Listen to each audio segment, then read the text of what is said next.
नमस्कार, 12th class के physics video lecture में आपका एक बार फिर से स्वागत है। आज का video lecture photo electric effect का वीडियो लेक्चर नंबर 5 है। प्रीवियस वीडियो लेक्चर में हमने एक ग्राफ देखा था। ग्राफ था प्रकाशिक विद्युत धारा और तीव्रता के मध्य।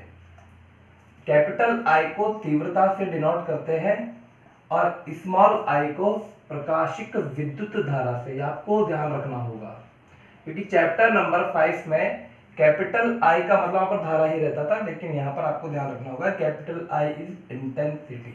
ठीक है बेटा, प्रकाशिक विद्युत धारा। इसमें मैंने आपको बताया था कि जब संग्राहक प्लेट में दो प्लेटें होती है, ये भी आपको पता है, एक सी और एक ए। जब संग्राहक प्लेट पर प्रकाश आता है, इस पर आपतित होता है, तो यहां से इलेक्ट्रॉन उत्सर्जित होते हैं। क्लियर है?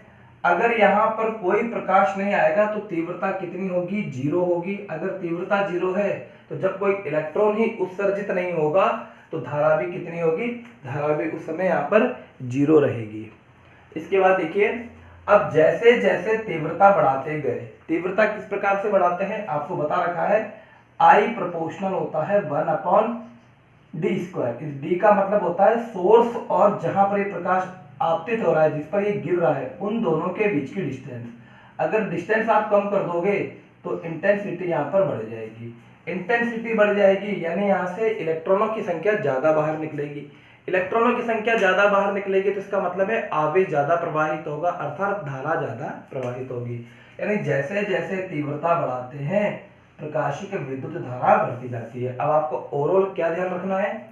आपको ध्यान रखना है कि प्रकाशिक विद्युत धारा तीव्रता के समानुपाती होती है और इसका जो ग्राफ बनता है वो मूल बिंदु से गुजरने वाली सीधी सरल रेखा प्राप्त होता है। तो ये आपका पहला ग्राफ था। ये प्रीवियस वीडियो लेक्चर में मैंने आपको समझा दिया था। आपको वहां पर एक बात और बताई थी कि 4 ग्राफ बनेंगे बेटा। ठीक है, कौन कौन से? एक बनेगा आई और कैपिटल आई के बीच में।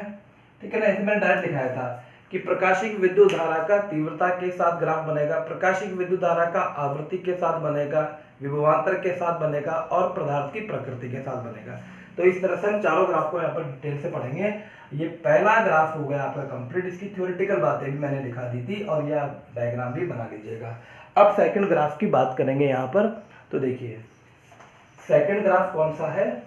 वो है नियत आवृत्ति पर। मैं जो बात बोल रहा हूँ उसको बड़े आपको समझना है। नियत आवृत्ति यानी इस बार आवृत्ति को नियत रखा जाएगा। तो यह सेकंड है नियत आवृत्ति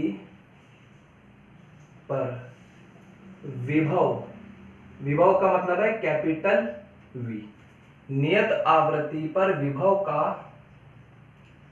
धारा, धारा कौन सी? प्रकाशिक विद्युत धारा के साथ परिवर्तन का अध्ययन। देखिए इस स्टेटमेंट में 3 बातें आपको समझ में आनी चाहिए। पहली, आवृत्ति नियत रखी जाएगी। आवृत्ति नियत का मतलब है कि एक ही रंग का प्रकाश यहां पर आप यूज करने वाले हैं। ठीक है बेटा, तो आवृत्ति नियत से ये समझ में आ गया। विभव का धारा के साथ परिवर्तन का अध्ययन यानी एक एक्सिस पे, यहाँ पर 2 एक्सिस आप बनाओगे। एक एक्सिस पर आप वोल्टेज लोगे और एक एक्सिस पे आप करंट लोगे। जैसे आपने चैप्टर नंबर 5 में पढ़ा था ओमीय युक्तियां। तो ओमीय युक्तियों में क्या होता था? V प्रोपोर्शनल I होता था। मूल बिंदु से गुजरने वाली सीधी सरल रेखा वो ओमीय युक्ति कहलाती थी, जो ओम के नियम का पालन करती थी। यहाँ पर ये जो पूरी डिवाइस है ये ओमीय युक्ति नहीं है, क्योंकि ये ओम के नियम का पालन नहीं करती, इस संबंध का पालन नहीं करती। ये कौन से संबंध का पालन करती है वो यहाँ पर पढ़ेंगे। तो देखिए बेटा, सबसे पहले इसकी थ्योरेटिकल बात लिखेंगे, उसके बाद इसका डायग्राम बनाएंगे। फिर इसमें एक बहुत इंपॉर्टेंट डेफिनेशन आती है जिसे निरोधी विभव कहते हैं, अक्सर एग्जाम में पूछा जाता है। तो पहले मैं थ्योरेटिकल बात लिखता हूँ। एक निश्चित आवृत्ति, एक निश्चित आवृत्ति का प्रकाश,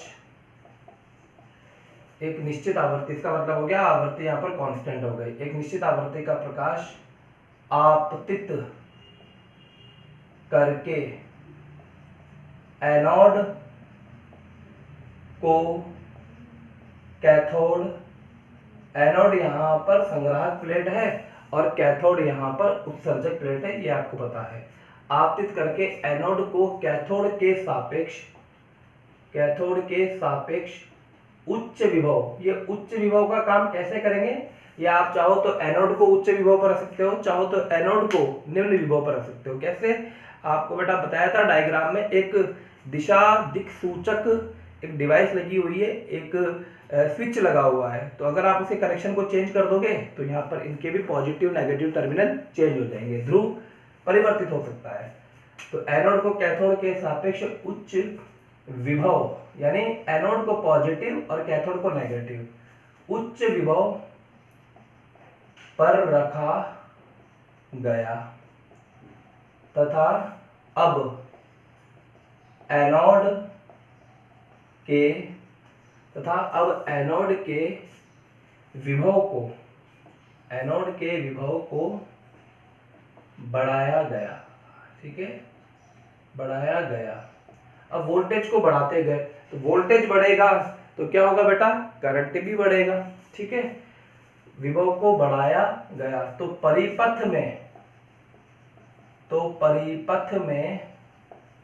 जैसे जैसे हम वोल्टेज को बढ़ाएंगे वैसे वैसे करंट यहाँ पर बढ़ेगी और एक निश्चित मान पर, एक वोल्टेज के एक निश्चित मान पर धारा का मान कांस्टेंट हो जाएगा। उसके बाद चाहो आप वोल्टेज बढ़ाओ लेकिन करंट नहीं बढ़ेगी। उस निश्चित यानी उस करंट को यहाँ पर संतृप्त धारा कहेंगे, यानी अब इसने संतृप्त की अवस्था प्राप्त कर ली, या सैचुरेट हो गई, अब करंट नहीं बढ़ेगी। वही चीज यहाँ पर समझनी है, धीरे धीरे आपको समझ में आएगा। अभी आप पहले इसको थ्योरेटिकल बात को कंप्लीट कर लो। विभव को बढ़ाया गया तो परिपथ में बहने वाली प्रकाशिक विद्युत धारा, परिपथ में बहने वाली प्रकाशिक विद्युत धारा के मान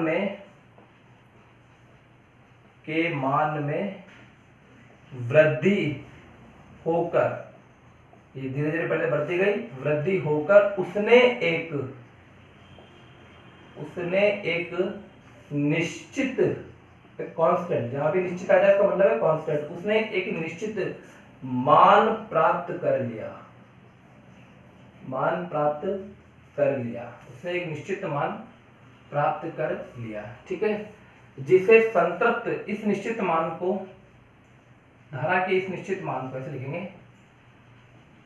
धारा के इस निश्चित मान को संतृप्त धारा कहते हैं, संतृप्त धारा कहते हैं। ये आपको ध्यान रखना होगा, धारा के इस निश्चित मान को क्या कहते हैं, संतृप्त धारा कहते हैं। यानी इसके बाद इसका मतलब क्या हो गया, संतृप्त धारा का मतलब हो गया अब धारा का मान नहीं बढ़ेगा, चाहे वोल्टता, चाहे विभव बढ़ा दिया जाए। इसका मतलब ये हुआ, चाहे विभव बढ़ा दिया जाए। दोबारा ध्यान देखिए, एक बार पूरा मैं समझा देता हूं इसको। एक निश्चित आवृत्ति का मतलब है एक ही रंग का प्रकाश आपने आपतित किया और एनोड को, यहाँ पर इंपॉर्टेंट है, एनोड को कैथोड के सापेक्ष उच्च विभव रखा, यानी जो एनोड है वो उच्च विभव पर है और कैथोड इस समय निम्न विभव पर है, तथा एनोड के विभव को धीरे धीरे बढ़ाते गए, 1 volt 2 volt 3 volt 4 volt 5 volt, इस तरह से वोल्टेज को बढ़ाते गए तो परिपथ में बहने वाली प्रकाशिक विद्युत धारा धीरे धीरे बढ़ती गई। ठीक है, और एक निश्चित मान पर, यहाँ लिखा हुआ है धारा के मान में वृद्धि होकर उसने एक निश्चित मान प्राप्त कर लिया। सपोज कीजिए करंट बढ़ी 1 एम्पियर 2 एम्पियर, यहाँ पर वैसे माइक्रो एम्पियर में रहती है, तो सपोज कीजिए 1 micro ampere 2 micro ampere 3 micro ampere 4 micro ampere और 5 माइक्रो एम्पियर, और उसके बाद करंट अब नहीं बढ़ रही है। ठीक है, एक निश्चित मान प्राप्त कर लिया, यानी 5 माइक्रो एम्पियर तक बढ़ी और 5 माइक्रो एम्पियर के बाद अब इसने बढ़ना बंद कर दिया। तो इस धारा के इस निश्चित मान को, यानी 5 माइक्रो एम्पियर को संतृप्त धारा कहेंगे, यानी ये संतृप्त हो गई, सैचुरेटेड हो गई, यानी इसका पेट भर गया। आप इसे समझ लीजिए, अब धारा का मान नहीं बढ़ेगा चाहे वोल्टेज कितना ही बढ़ाया जाए। ठीक है, अभी तक ये बात समझ में आई। अब इसमें आगे देखिए बेटा, अब इसमें और भी थ्योरेटिकल बात लिखूंगा मैं। अब एनोड को इसका उल्टा करा, अभी तो हमने एनोड को पॉजिटिव रख रखा है, अब एनोड को नेगेटिव करेंगे। ठीक है, तो ये कैसे करेंगे अभी मैंने आपको समझाया, ध्रुव दिशा दिक परिवर्तक के द्वारा। अब एनोड को आप चाहो तो यहाँ पर संग्राहक प्लेट या उत्सर्जक प्लेट ये भी यूज कर सकते हो, लेकिन ज्यादा सही ये भी है। अब एनोड को कैथोड के सापेक्ष निम्न विभव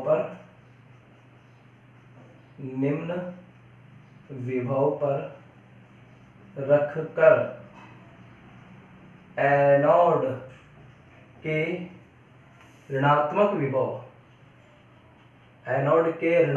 विभव को बढ़ाया गया।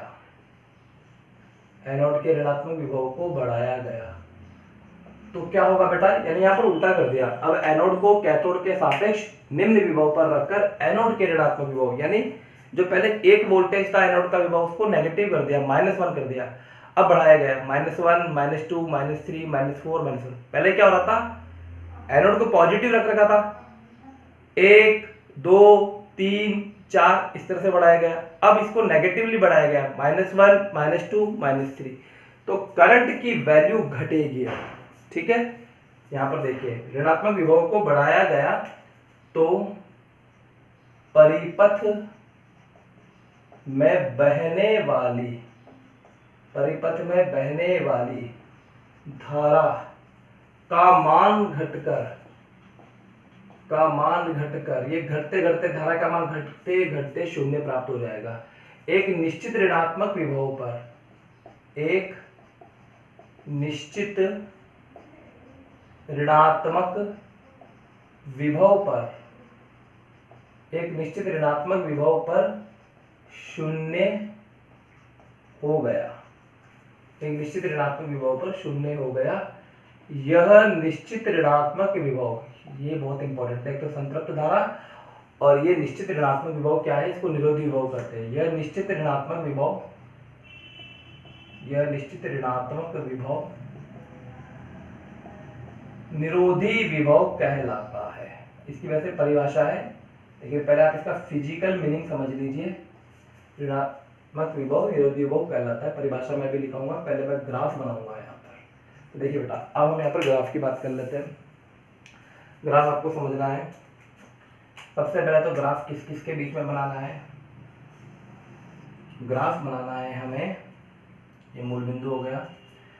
हमें विभव यहाँ पर एक्स एक्सिस में हमने लिया विभव, जिसे हम कैपिटल V से डिनोट कर रहे हैं, और वाई एक्सिस पे लिया हमने प्रकाशिक विद्युत धारा, जिसे हम स्मॉल I से डिनोट कर रहे हैं। यहाँ पर आवृत्ति निश्चित है, लेकिन तीव्रता की कोई बात नहीं करी है। तीव्रता यहाँ पर चेंज हो सकती है। तीव्रता कैसे चेंज होगी, सपोज कीजिए रेड बल्ब आपने जला रखा है, आप अगर इसको थोड़ा बहुत पास लेकर आओगे, जैसे सपोज कीजिए अभी 10 सेंटीमीटर दूर है, आपने 8 सेंटीमीटर, तो तीव्रता चेंज हो जाएगी। 6 सेंटीमीटर तीव्रता चेंज हो जाएगी, फिर 4 सेंटीमीटर तीव्रता चेंज हो जाएगी। तीव्रता चेंज करने के लिए दूरी को घटाना या बढ़ाना पड़ेगा। क्लियर। अब देखिए यहाँ से ये वक्र स्टार्ट होगा, यहाँ से वक्र स्टार्ट होगा। ठीक है, ये इस तरह से पहले बढ़ता गया। ये मान लीजिए कोई वोल्टेज है VO1, ठीक है बेटा, यहाँ पर ये VO ही मान लीजिए इसको, VO नेगेटिव वोल्टेज। अब जैसे जैसे आप इधर चलोगे तो वोल्टेज बढ़ेगा। देखिए ये है 0 वोल्टेज, इधर जाओगे तो +1 +2 +3 +4 +5, इधर तो पॉजिटिव वोल्टेज है। इधर आप आओगे तो यहाँ होगा -1 वोल्टेज, -2 वोल्टेज, -3 वोल्टेज, -4, यानी इधर नेगेटिवली बढ़ रहेगा और इधर पॉजिटिवली बढ़ेगा। ठीक है ना, नेगेटिव बढ़ने को वैसे घटना कहा जाता है। -1 -2 -3 घट रहा है। वक्र यहाँ से स्टार्ट होगा। अगर आप वोल्टेज को इधर बढ़ाते जाओगे तो धारा का मान बढ़ता जाएगा और एक निश्चित मान पर इसका मान संतृप्त हो जाएगा। अब धारा बढ़ेगी नहीं। देखिए वक्र कैसे पढ़ेंगे, यह है निरोधी विभव। ठीक, अब वोल्टेज बढ़ाते गए तो धारा का मान बढ़ता गया और इसने संतृप्त अवस्था प्राप्त कर ली। ठीक है, सपोज कीजिए ये आया I1 वक्र के लिए। अब तीव्रता चेंज कर दी, तीव्रता चेंज करते ही धारा का मान थोड़ा बढ़ जाएगा, ठीक है। तो ये दूसरी वाली तीव्रता के लिए और ये तीसरी वाली तीव्रता के लिए, ये I1, ये I2 और ये I3। इसका मतलब क्या है, यहाँ पर I3 की तीव्रता सबसे ज़्यादा है, I2 की कम है और सबसे कम I1 की। ये तीन वक्र मैंने यहाँ पर बनाया है। ये V0 का मतलब क्या है, एक तो ये नेगेटिव होगा और इसे कहा जाता है निरोधी विभव। ये आपको ध्यान रखना होगा। ये वोल्टेज है और ये निरोधी विभव है, क्योंकि ये नेगेटिव है। यहाँ पर तीन क्यों बनाए, आप चाहो तो चार बना सकते हो, पांच बना सकते हो। तो जैसे जैसे तीव्रता बढ़ती जाएगी संतृप्त धारा देखिए, समझे यहाँ पर, ये यहाँ पर आपने इस वक्र को पीछे बढ़ाया, ये जो करंट आ रही है ये इस I1 के लिए संतृप्त धारा है, ये I2 के लिए आप यहाँ पर ऐसे बनाएंगे तो यहाँ पर ये करंट I2 के लिए संतृप्त धारा है। देखिए जब वक्र फ्लैट हो जाता है तो इसका मतलब है अब ये बढ़ना बंद कर देगा, यानी प्रकाशिक विद्युत धारा का मान देखिए आपको लिखाया था एक निश्चित वोल्टता के बाद चाहे विभव बढ़ाते जाओ, अब आप इसके बाद में विभव बढ़ाते जाएंगे लेकिन धारा का मान अब नहीं बढ़ रहा। ये I1 धारा नहीं है, ये तीव्रता है। इसका मतलब है पहली तीव्रता के लिए, ये दूसरी तीव्रता के लिए और ये तीसरी तीव्रता के लिए। तो इसका वक्र इस तरह से आएगा। बात रही निरोधी विभव की डेफिनेशन क्या होगी, तो सिंपल सी डेफिनेशन है, वह ऋणात्मक विभव जिस पर धारा का मान, देखिए बेटा इस बिंदु पर धारा का मान कितना हो जाएगा, आप जानते हैं x एक्सिस पर y की वैल्यू 0 होती है, तो वह निश्चित वोल्टता जिस पर प्रकाशिक विद्युत धारा का मान घटकर शून्य हो जाता है उसे निरोधी विभव कहा जाता है। इसमें सब कुछ बातें आ गई, निरोधी विभव आ गया, संतृप्त धारा आ गई और मैंने यहाँ पर तीन वक्र बना दी, चाहो तो आप एक भी बना सकते हो। अब इस वक्र से हम दो तीन बातें यहाँ पर सीखेंगे, आप इसको बना लीजिएगा। सबसे पहले तो डेफिनेशन किसकी, निरोधी विभव की। एग्जाम में पूछा जाता है निरोधी विभव की परिभाषा क्या होती है। तो देखिए बेटा ये बहुत इंपॉर्टेंट क्वेश्चन है, आपको भी ये याद होना चाहिए। तो प्रश्न है, क्वेश्चन निरोधी विभव को परिभाषित करें, निरोधी विभव को परिभाषित करें, निरोधी विभव को परिभाषित करें। सॉल्यूशन देखो बेटा इसका आंसर है, तो देखिए एनोड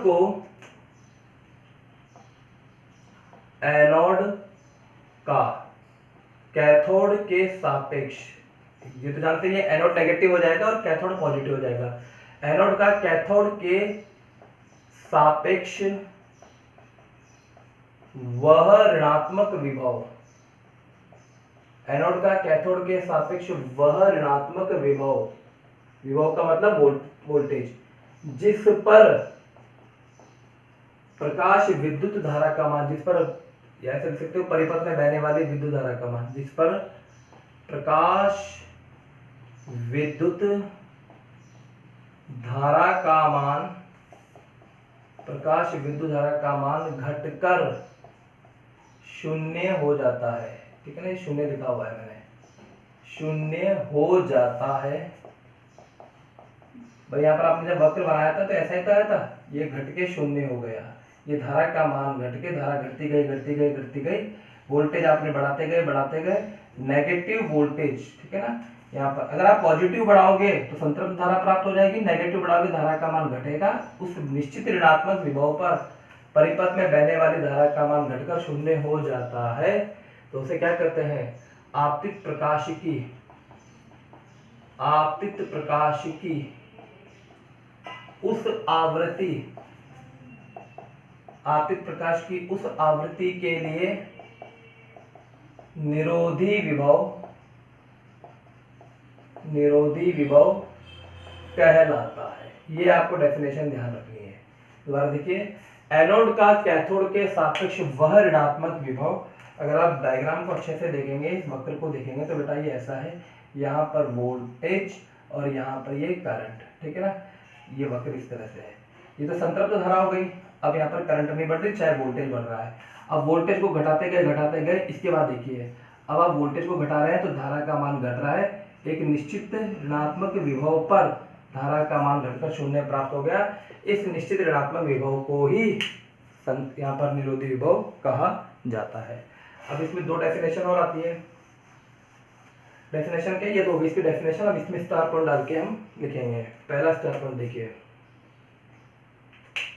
आपतित प्रकाश की तीव्रता बढ़ाने पर क्या हो रहा है। हमने यहाँ पर I1, I2, I3 देखा। तो आपतित प्रकाश की तीव्रता अगर हम बढ़ाएंगे, ये I1 के लिए, ये I2 के लिए, ये I3 के लिए, ठीक है बेटा, ये I1, I2, I3। तो जैसे जैसे तीव्रता बढ़ाएंगे, आप जानते हैं तीव्रता बढ़ाने पर क्या होता है, धारा का मान बढ़ता है। तो यहाँ पर क्या लिखेंगे, तीव्रता बढ़ाने पर संतृप्त धारा का मान बढ़ गया, लेकिन निरोधी विभव तीनों के लिए सेम रहा। यानी यहाँ पर एक बात पता लग गई कि तीव्रता बढ़ाने पर धारा बढ़ती है, परंतु निरोधी विभव पर कोई प्रभाव नहीं पड़ता। उससे गतिज ऊर्जा पर भी इफेक्ट होता है, उसको समझेंगे। तो पहले इसको कंप्लीट कर लेते हैं। आपतित प्रकाश की तीव्रता, तीव्रता से मतलब है यहाँ पर कैपिटल I। आपतित प्रकाश की तीव्रता बढ़ाने पर संतृप्त धारा, इसे काय से डिनोट करते हैं, स्मॉल I। संतृप्त धारा के मान में वृद्धि हुई, संतृप्त धारा के मान में वृद्धि हुई, किंतु निरोधी विभव, आप डायग्राम को देखोगे अच्छे से तो आपको पता लगेगा, किंतु निरोधी विभव जिसे हम V0 से डिफाइन करते हैं और इसको प्रदर्शित करते हैं, किंतु निरोधी विभव का मान अपरिवर्तित रहा। निरोधी विभव का मान अपरिवर्तित रहा, ठीक है बेटा, यहाँ पर निरोधी विभव का मान अपरिवर्तित रहा। तीव्रता बढ़ाने पर धारा भले ही बढ़ गई, परंतु निरोधी विभव का मान अपरिवर्तित रहा। इस आधार पर यह परिणाम, ये रिजल्ट प्राप्त हुआ। इस आधार पर यह परिणाम प्राप्त हुआ। क्या परिणाम प्राप्त हुआ, तो देखिए, इस आधार पर यह परिणाम प्राप्त हुआ कि उत्सर्जित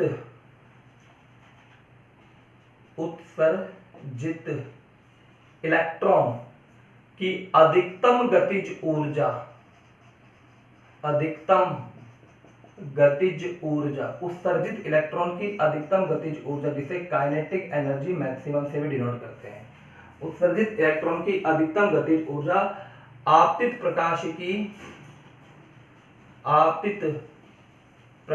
की तीव्रता पर निर्भर नहीं करती। आपतित प्रकाश की तीव्रता पर निर्भर नहीं करती। फिर ये किस पर निर्भर करती है वो समझा। देखिए बेटा, एक बार पूरा इसको यहाँ से देख लेते हैं। आपतित प्रकाश की तीव्रता हमने बढ़ा दी, संतृप्त धारा बढ़ गया, ठीक है, परंतु निरोधी विभव के मान में कोई फर्क नहीं पड़ा, निरोधी विभव अपरिवर्तित रहा। इसको आप ध्यान रखना। तीव्रता बढ़ाने पर धारा बढ़ जाती है, लेकिन विभव यहाँ पर नहीं बढ़ता। विभव नहीं बढ़ा तो देखिए, यह परिणाम प्राप्त हुआ कि उत्सर्जित इलेक्ट्रॉन की अधिकतम गतिज ऊर्जा आपतित प्रकाश की तीव्रता पर निर्भर नहीं करती। अर्थात तीव्रता बढ़ाने या घटाने पर, इसमें लाइन लिख लेना, अर्थात तीव्रता बढ़ाने या घटाने पर गतिज ऊर्जा अपरिवर्तित रहती है, ठीक है। अब देखिए होता क्या है, थोड़ा सा उसको समझा देता हूं। उसके बाद इलेक्ट्रॉन को एनोड से कैथोड तक ले जाने के लिए आप जानते हैं कार्य का फॉर्मूला होता है W=Q/V होता है। तो कार्य बराबर यहाँ पर Q पर है, यहाँ पर इलेक्ट्रॉन है E, और वोल्टेज यहाँ पर निरोधी विभव है। तो यहाँ पर जो W0 है यह है E/V0। E यहाँ पर इलेक्ट्रॉन पर आवेश है और V0 यहाँ पर विभव है। यानी कार्य का मान किस पर डिपेंड कर रहा है, कार्य का मान यहाँ पर वोल्टेज पे डिपेंड कर रहा है, निरोधी विभव पे डिपेंड कर रहा है। यह किया गया कार्य ही अधिकतम गतिज ऊर्जा होगा। यानी काइनेटिक एनर्जी मैक्सिमम का जो फॉर्मूला है वो है EV0। देखिए वही तो चीज है, यहाँ पर आपतित प्रकाश की तीव्रता आपने बढ़ा दी तो यहाँ पर करंट बढ़ गई, लेकिन निरोधी विभव नहीं बढ़ा। निरोधी विभव नहीं बढ़ा तो गतिज ऊर्जा नहीं बढ़ी। ये आप इसको समझ लीजिएगा। तो बेटा आप इसको अच्छे से पढ़िएगा। सेकंड वक्र आप बनाना, कल इसको थोड़ा सा और समझाकर हम थर्ड वक्र यहाँ पर पढ़ेंगे। तो आज की वीडियो लेक्चर में इतना ही। Thank you.